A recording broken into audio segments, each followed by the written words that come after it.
Praise the Lord. நம்ம வாழ்க்கையில் நமக்கு அநேக விதமான கேள்விகளோடு கூட நம்ம இருப்போம். வேதத்தில் ஒரு வசனம் இருக்குது, தேவன் தம்முடைய ஒரே பேரான குமாரன் நமக்கு தந்திருக்கிறாருன்ட்டு.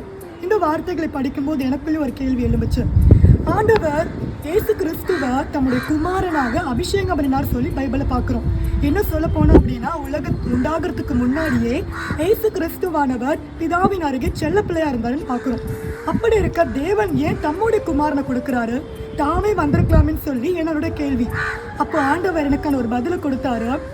ஒரு தகப்பனும் ஒரு தாயும் இருக்காங்க அப்படின்னா, தன் தகப்பனும் தாயும் தன் பிள்ளைக்கு எந்த இதுவும் நடக்கக்கூடாது சொல்லி விரும்புவாங்க. எந்த ஒரு தீங்கா இருக்கட்டும், ஏன் ஒரு சாதாரண ஒரு ஜரம் வந்தால் கூடமே எனக்கு கொடுத்துரு கடவுளே, என் பிள்ளைய பாதுகாத்து கொடுன்னு சொல்லி நம்ம சொல்லுவோம்.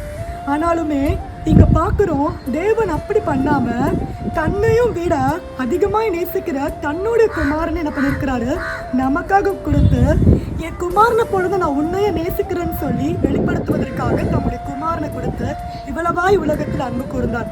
இன்றைக்கு நிறைய நேரத்தில் நம்ம அநேக கேள்விகளோடு கூட இருப்போம். ஏன் வாழ்க்கை நடக்குது, ஏன் ஆண்டவர் பார்த்து தான் இருக்கேன்னு சொல்லிட்டு. ஆனால் அவர் செய்கிற ஒவ்வொரு காரியத்திலுமே நமக்கு ஒரு நன்மை இருக்கிறத நம்ம புரிஞ்சுக்காம இருக்கிறோம். வேதம் சொல்லுகிறது, கர்த்தர் நல்லவர் என்பதை ருசித்து பாருங்கன்னு சொல்லி. அவர் நல்லவராக இருக்கிறார். அவர் நேற்றும் இன்றும் என்றும் மாறாதவராக இருக்கிறார். நாமோ தான் மாறிக்கொண்டே இருக்கிறோம்.